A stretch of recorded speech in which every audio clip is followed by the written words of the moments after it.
These two guys have Minnesota sports flowing in their veins. Mackie and Judd on SKOR North and SKORNorth.com. Welcome into a scoop session on this Thursday. Maybe even a little reckless speculation. What do you mean a little, Phil? Come on. It's Thursday. Yeah. Okay. Maybe the local holiday. A pile of reckless speculation. Speculation. With our guy Darren Doogie Wolfson from the 5 Eyewitness News Sports Department. Wow. Timberwolves last night. Not sure you had it. This is the thing. Like, we talked to Royce about this on Royce Unchained. Tim Connolly operates in the weeds and shadows more than any Pobo in basketball. The Gobert trade came out of nowhere 2 years ago. You know, there was a lot of D'Lo trade steam just speculating on his contract, but Mike Conley being the piece was sort of out of nowhere, and then moving up, not moving up from 27, but just moving into the top 10, giving up a pick 7 years down the road. So before we get into any speculation or anything, just your general thoughts on what the Wolves did last night, getting Rob Dillingham and Terrence Shannon Jr., Dukes. Fantastic night. Yeah, third consecutive year. Tim Connolly wheeling and dealing on draft night. I was over at Mayo Clinic Square on Wednesday morning, catching up with head coach Chris Finch. The vibe on Wednesday morning was it is going to be really, really hard. Just based on limited resources, really, really hard to move up. Heck, as the day went on, I just didn't sense there was any optimism that the Wolves could even move up a handful of spots, let alone to get all the way up to pick 8. Rob Dillingham wasn't the only guy they identified. I know that there were fans at Mayo Clinic Square of Stephon Castle. He went 4th to San Antonio. There were some other guys. Devin Carter, Carrington, the guard from Pittsburgh. So there was some genuine interest. Even Isaiah Collier, if he fell. I don't think the Wolves were going to move up for Collier, but if they don't end up with Dillingham, maybe Collier would have been the pick at 27, not Terrence Shannon Jr. But the idea was, it's what we talked about on Tuesday, Phil. That one clear need. I mean, we've talked about DeJounte Murray how many different times. That sort of skill set, a bucket getter, somebody that can just get to the hoop, another guy besides Anthony Edwards that can do that. That is Rob Dillingham, perhaps the best player in this draft class at doing that. Yes, there are warts with Rob Dillingham, but when you're giving up a 2031 first, when Anthony Edwards will be 29 years old, so, like, in theory, the Wolves are still pretty good in 2031. Yes, a pick swap, top 1 protected, 2030. But the Spurs should be pretty good, too, with Wemby. So, like, maybe in 2030, we're talking about a pick swap of 22 for 17 or something like that. Fine. I saw you tweet about it. The idea that the Wolves essentially traded a 12-year-old last night for Rob Dillingham is nuts. It's crazy. It's a great tweet. Like, his ceiling is really, really high. It really is. Like, I think about Bones Highland early in his Denver days. You know, Tim Connolly making that selection, that Rob maybe as a floor has that. Then you think about a ceiling in a couple years of like a Tyrese Maxey. Not the same body type, but you just think about the impact that Tyrese Maxey has on the Sixers. Rob has that sort of potential. I'm curious to learn more about Rob. I'm catching up with Damian Wilkins, the GM of Overtime Elite. So Rob has had an interesting path the last couple of years. His junior year of high school, he played at Kanye West's high school, which no longer exists out west. What? He then transfers, yes, Kanye West. Yes, Google it. It's pretty funny. Yeah. And then he ends up at Overtime Elite, which, for a senior year, which is essentially an NBA factory, right? I mean, you're practicing multiple times a day. Yes, you are getting an education, but like it's basketball. The Wolves spent time scouting Overtime Elite when Rob was there 2 years ago, scouted Kentucky in person a bunch. So they had the book on Rob. I just don't think, Phil, even at like 4 o'clock yesterday, they really thought, hey, like somebody is willing to do this. This 2031 first, somebody is willing to do it. I am surprised, very surprised. Not much shocks me, but very surprised that the San Antonio Spurs said, this is the offer we will take. Because there were other offers the Spurs had. They could have done some different things with that 8th pick. that they ultimately chose this offer. To me, a big-time win last night for Tim Connolly. And so, Dukes, let's go back to that statement, because the Connolly thing to me this morning is so apparent. And I know that there's been talk about, well, he could have opted out. They decided to push that opt-out back for Conley. And that we don't know where this team is or where this franchise is necessarily going, and could he opt out next year. Here's my opinion, okay? He's making a lot for an executive. And yes, I know that you like Gupta, and I know that there are, capable candidates. But to me, this is why you're paying Conley, and this is why he's worth it. And I told Phil this on Flagrant Howls that we taped this morning. I think the impressive thing here is Tim Connolly identifies, right or wrong, what he wants to do, and he looks like he gets it done. And I just go back through executives in this town and Timberwolves executives, I guess, as the poster child. What impresses me is Tim Connolly has a definite plan. And like when he got up and talked about this plan last night, we can't go out and sign a ton of guys, or we can't, invest big in free agency. So here's the plan. I think this is why his salary is high for an executive, but it's actually a bargain for a team that wants to win. He gets it. He is really, really good. Make no mistake about that. It is also a collaborative effort, though. Yes, I do like Sachin Gupta. Matt Lloyd is above Sachin. Like, Matt Lloyd will address the media after the second round today. So Matt Lloyd, pecking order-wise, is the number 2. Like, Matt Lloyd is fully ready to run his own front office. You think about Derek Falvey of the Twins, Kwesi Adolfo-Mensah of the Vikings being with the Wolves because Tim Connolly wanted to pick their brains on this 2-day draft process. You think, did Kwesi make the trade? Do we think Kwesi made the trade? Well, we know Kwesi can wheel and deal, right, with the best of them, too. So Tim, I got the Spurs on the phone. Yeah. I mean, heck, hey, Tim, look, Dallas Turner, see what I did? Yeah. Hey, forget 2022 when I moved back 20 spots. Move up, look what I just did. Yeah, forget 22. Forget 2 years ago. Just look at what I did this year. Recency bias. Yeah, so anyway, I mean, Tim picks the brain of many. But yes, Judd, he is really, really good. And he's all in. Yes, we all get it. There is an opt-out.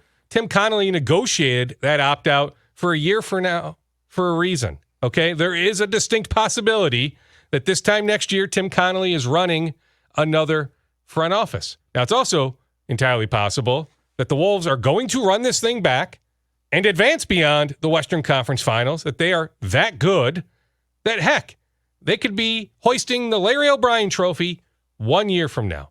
That is the idea. When you're knocking on the door, go bust through that door. Go win the championship. You win the championship, and Tim's like, okay, I'm here.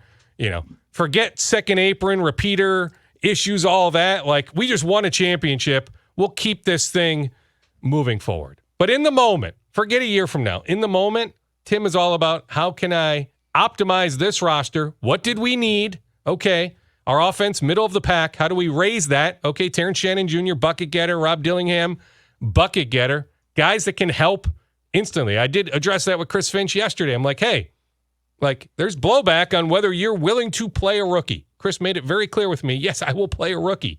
These guys are going to play.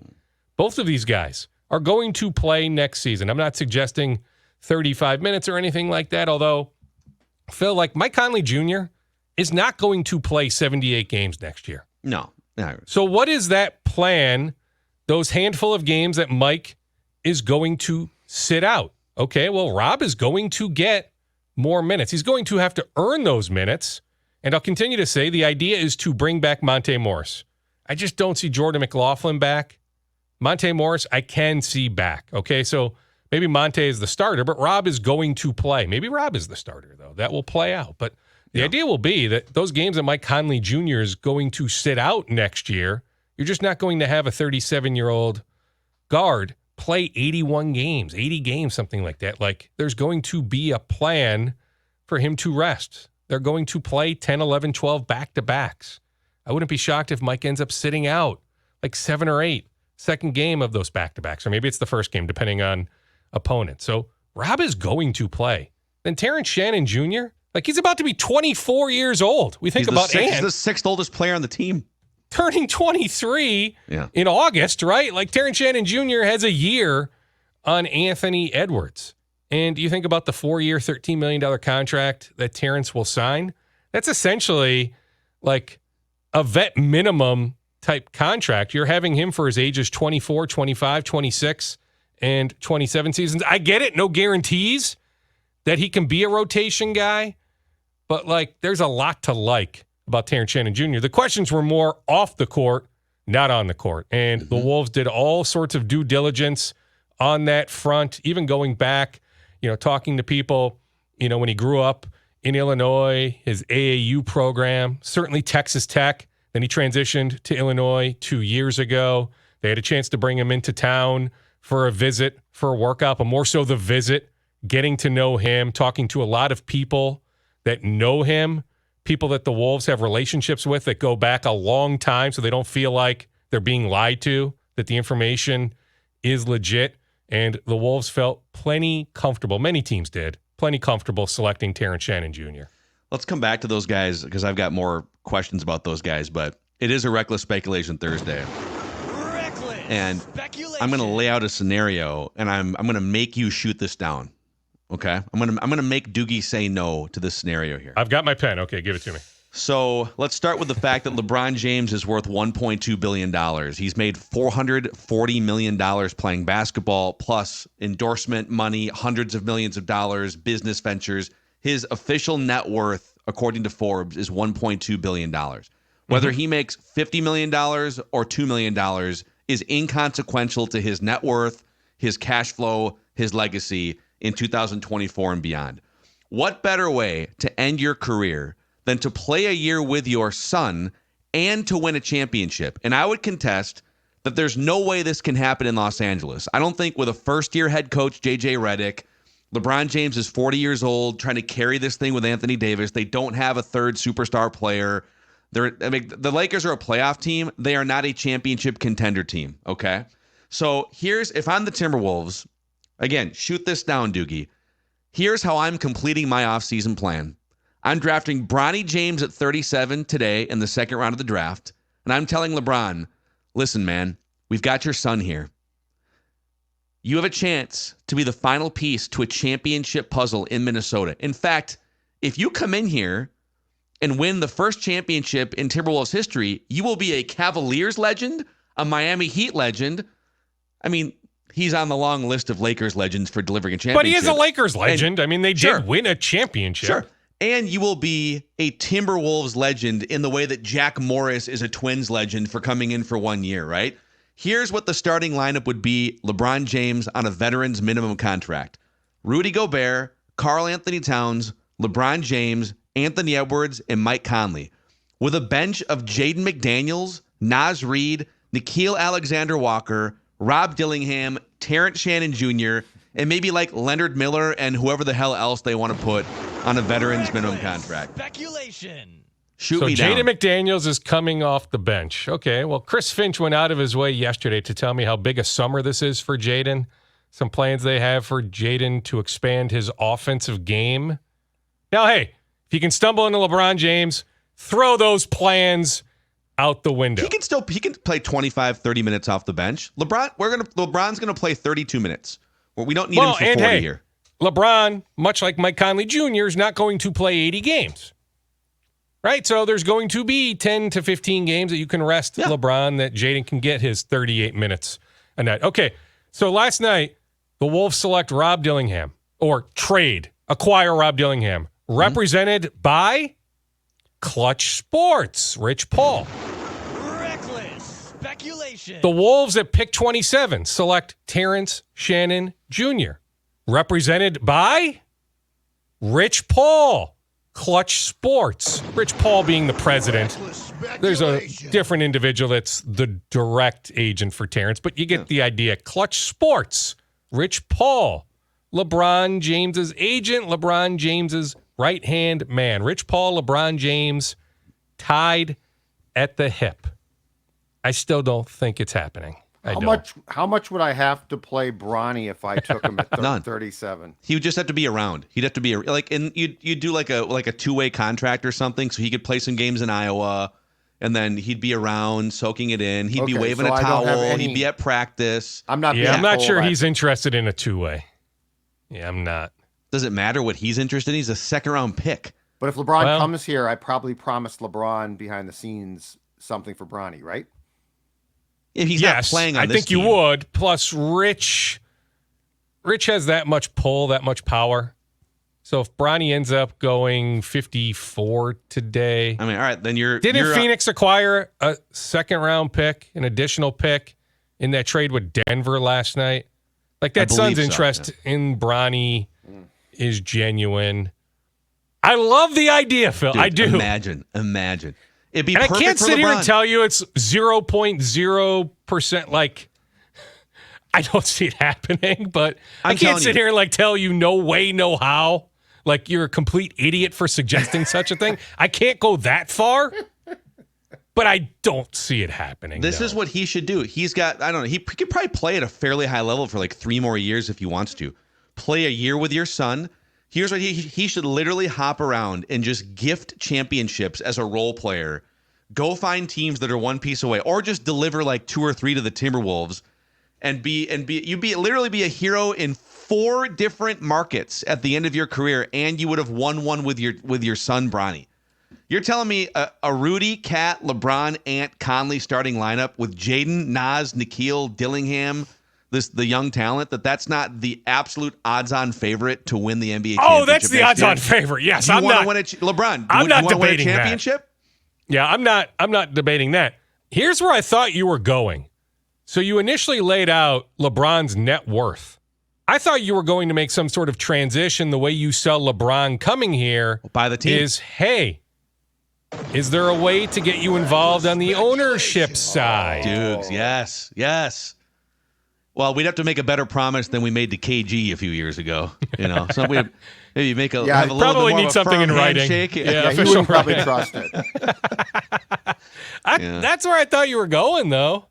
I mean, that would be the list. only possibility. LeBron, I believe, has interest in going the Michael Jordan route, transitioning to the ownership side of things eventually. That, to me, would be the hook. Even more so than the Bronny hook. But no, I don't foresee Bronny going pick 37. And he could. So what's his now relationship with the guy that owns the Cavaliers? Dan Gilbert? Dan Gilbert. So, like, could he get involved? I mean, it feels natural that he'll eventually get involved with the Cavs again, right?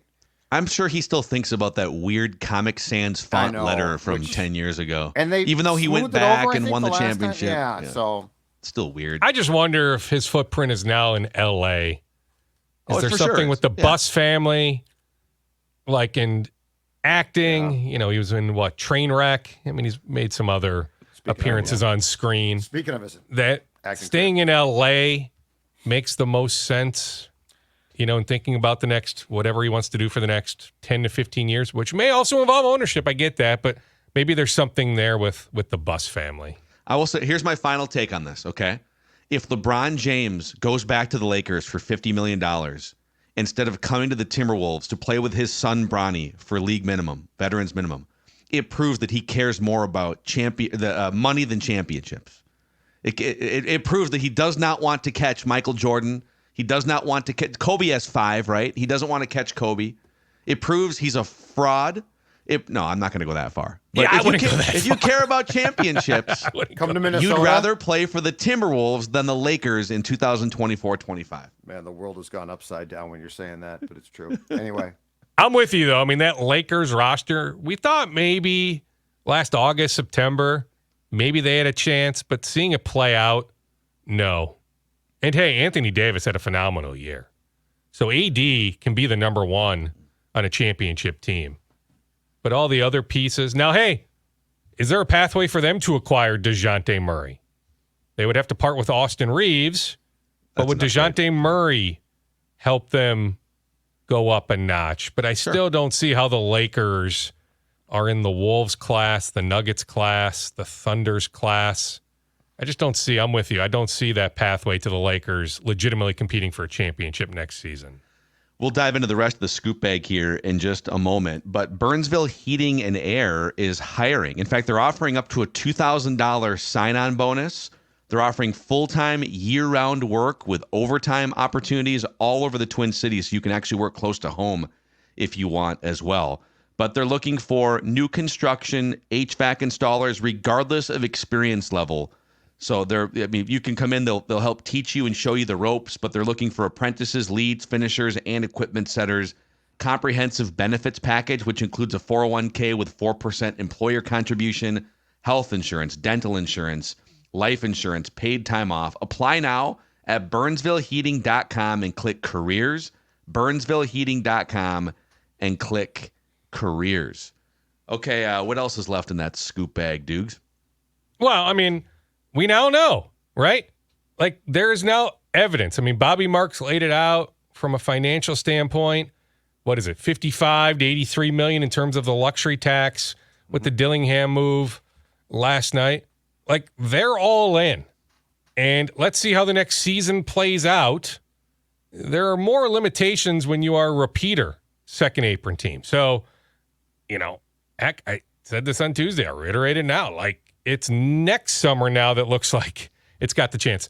And hey, this summer always had a chance for things to get chaotic. But once the Wolves made it to the Western Conference Finals, home court in the Western Conference Finals, once they won that Game 7 against Denver, heck, once they got to that Game 7 against Denver, won a series, competed hard in that second round, there was always this idea you're going to run this thing back. I mean, to me, the Dillingham move, if it plays out the way the Wolves want it to play out, it's, the Brad Stevens, Drew Holiday move, right? To some extent. Like, this is probably the big move. Like, McLaughlin, I just don't see a pathway to him being back. Monte Morris, I can see him being back. Kyle Anderson. It's going to be There's going to be more money elsewhere. They want Kyle back. Is Kyle willing to come back on a pay cut? There's mutual interest. There is. But in the end, right, when these other teams can start making these monetary offers, Kyle is going to get a bigger money offer elsewhere. So then Kyle has to make a decision. Chase more money or come back to a coach he loves playing for, an organization he really enjoys. Chris Finch knows how to use him, probably needs to use him maybe a little bit different in Kyle's mind next season. But there is that trust factor with Chris Finch. But, like, the offseason is pretty much set. I mean, I'll be curious to see what they do at 37. Like, to me, you're looking at a guy that is going to sign a two-way or maybe even a guy you store overseas. Like, I don't think you're bringing in a third rookie on a guaranteed contract. Now, hey, they have a decision to make in a few days on Josh Minot's option at $2 million. I spoke with Finch about Minot. He was saying there's still a long way to go for Minot on the defensive end. Like, I think there's something there. But maybe they don't exercise. I've been saying for a while it's a no-brainer. Maybe they don't, although I think you bring back Minot. You could always trade him if you wanted to. So to me, you bring back Josh Minot. But when you think about, 15 contracts, now you can have 20 contracts, until, deep into the season, or maybe it's the trade deadline, whenever it is. I don't have the calendar. But you can have 20 contracts right now. It's not like you're at 15 max right this second. But if you re-sign Monte, if you bring back Kyle, you're giving Terrence Shannon that rookie contract. You're giving Rob Dillingham that rookie contract. Like, how many spots do you truly have open? So we're not looking at a whole lot. I mean, they're still handcuffed, right? So, if you can bring in the right, like, vet on the minimum, like, that to me is Monte Morris being re-signed. But if it's not Monte, somebody like that. But they're not making any wild trades or anything like that. They're just not. I mean, they made other calls last night trying to move up, like with Detroit at 5, Charlotte at 6, identifying, whether it was Castle or Dillingham or perhaps Carter or Carrington, right? So they targeted the draft. And yeah, Tim does a lot of stuff stealth-wise, right? Under wraps. Didn't necessarily leak. Yeah, there was some chatter about trying to move up slightly, but certainly, I didn't hear any scuttlebutt before it actually happened about them moving up as high as pick 8. So credit to Tim and that front office on a fun night. Yeah. You got any twin scoops for us? Happy Festa of us, Doogs. Yes, he'll have 20 family and friends in Phoenix today. Enough heads up there for his family and friends to catch a flight to head to Phoenix. And I heard you guys yesterday on my drive to Delano. I was reminded, by the way, I was in Delano last night. Doogie on base, all 5 plate appearances. How about that? Had his best game of the season. But did he hit for Doogie. power? Because if he didn't hit for power, I really don't Is he care hitting about the his opposite performance. way? Is he hitting breaking balls? He went the opposite way on an RBI double. Yeah. Nice. RBI So single he had a was double. Okay. solid pull between The OPS was okay then. second baseman and first baseman, and 3 walks. Just weren't hittable pitches, the right? So, I walks, mean, he's trained. Hey, don't overswing. Don't force it. Get on base. So he was on I'm looking base. for power. All 5 plate appearances, made a really nice play at second base, too, on a throwdown. It was Carlos Correa-esque where he had to, catch the ball and then reach around on the tag, and they got the runner going. So nice win for the Hopkins 13 AAA team over Delano last night, 17-5. I was reminded of how beautiful Delano is. So right across the street was it the Big Boy Delano Field? Municipal Park. Yes. Yeah. Yes, there was a town ball game there. Cokato against, I presume, Delano. The Athletics. I don't know. Are the Delano Athletics A's. from Delano? The Delano Yeah, A's. the Delano Yep. A's. Yep. Yep. Okay, so anyway, we They caught a should couple broadcast innings. those games. Holy crap. Like, that is a beautiful setting. If you've never great. been to Delano for a town ball game, highly, highly, highly recommend it. But I heard on my drive down to Delano, or I guess, west to Delano yesterday, you guys talking about Festa. What is the plan moving forward? I mean, to me, he pitches well today. You're not messing around with that. I mean, Chris Paddock has an innings cap for this year. Heck, how many innings is Bailey Ober going to throw this year? So Festa is a very intriguing option, not only today, but moving forward. I mean, he's 24 years old, moving forward the rest of the year. On Alex Kirilloff, there is some, I would say, I don't know if disagreement's the right word, but I don't know if the Twins doctors and the second opinion he sought, I don't know if that doctor, the Twins doctors are exactly like 100% completely on the same page. So there's some more conversations that need to take place there on Alex Kirilloff's back injury. Okay. So he's indefinitely just on the shelf for now, right? He's Yes. just okay. No definitive timetable, put it that way. Okay. Interesting. Wow. Well, What a is it session. interesting? I mean, at this point, I think a lot of people are saying, we're done with Kirilloff. Like, he's had his chances, right? I mean, I'm not suggesting that. I'm just saying I hear that chatter that a lot of people are saying, we're done with Alex. So, use him as a trade chip, whatever, time to move on. And Dukes, don't know if you saw this breaking news this morning, but your guy, Ryan Suter, bought out by the Dallas Stars. I did not. I will Last text year of his him. contract. So you Yeah. contact him and tell too him bad. we're all thinking about a poor guy who's going to have to make millions on his couch again. Yeah. Well, at BurnsvilleHeating.com, click on careers if you're looking for a new Just, job. you know what? Just don't come back after that Quick Trip sponsorship, Suits. We got that here on SKOR. We got that covered. Well, that's now. fine. You guys take ownership of Quick Trip, but he still maintains an excellent relationship with Craig Leopold. So I don't know how that would work because there's not an office excellent job? relationship with Billy Guerin, Bill but Guerin. It's not- I've always thought it's somewhere down the road. This might be years down the road, but that Ryan will be a part of the Wild organization How in the front about office. what if it's one bad year? What if Billy, rubs some people the wrong way? Well, I think he's rubbed some people the wrong way already, right? And it doesn't matter. That's Billy the gets beauty of bounced. Billy. Suter comes in, runs the team, sits on the throne. Dude, really? Move the team Really? again. Move the team. Yeah. Move him to Dallas team again. again. Dallas Yep. can have 2 teams. No, Arizona. The Arizona go. Wild. They can have Yo, a team back. Quebec. Yeah. Oh, man. All right, Wild there's your days. scoop session. All right, Darren boys. At Doogie 37, so the Wolves do like Cam Christie. But after you take Terrence Shannon Jr., some people texted me this morning that are close to Cam saying, I don't know if it makes sense. Now, to me, the comeback is those guys can guard multiple positions. Terrence can, Cam can. So what's the big deal? I know the Wolves do like him, but they also like that big man from San Francisco. So if there's a two-way possibility, that's where it gets a little sticky today. Like at 37 even, are you looking for somebody that will sign a two-way contract versus getting that 4-year with the first year guaranteed? But I know they had Mangbo in for a workout, the San Francisco big. So that would be one name to keep an eye on. Otherwise, maybe a guy that is overseas. What about that big guy from NC State, that 300-pound guy? Remember that guy from the NCAA tournament? I think he's. Or how on about the track. shooter from Oakland, right? You can never have enough shooting. Oh, yeah, that guy. Mm-hmm. Yeah. I mean, isn't he the Bring him reason in. why John Calipari is now at Arkansas? He's like maybe the other 40 reason though, isn't is, hey, maybe he should have been starting Rob Dillingham. Although Kentucky was pretty darn good, but How about the fact that Reed Shepherd and Rob Dillingham came off the bench? Picks 3 and 8 last night, came off the bench for Kentucky. That is just wild. The list of recent Kentucky guards drafted, I mean, there's more, but Tyrese Maxey, Tyler Hero, Shai Gilgeous-Alexander, De'Aaron Fox, Jamal Murray, Tim Connolly drafted him, Devin Booker. Yeah, don't remind me about Jamal Murray. Imagine if you Should have been a Wolf.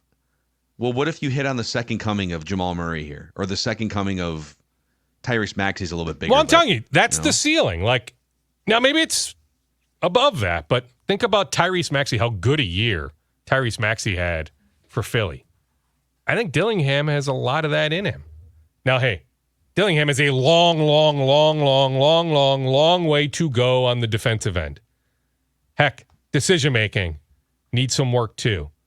But just as somebody who can attack the hoop, score mid-range, make threes, like Rob is a scorer. Like, I love that.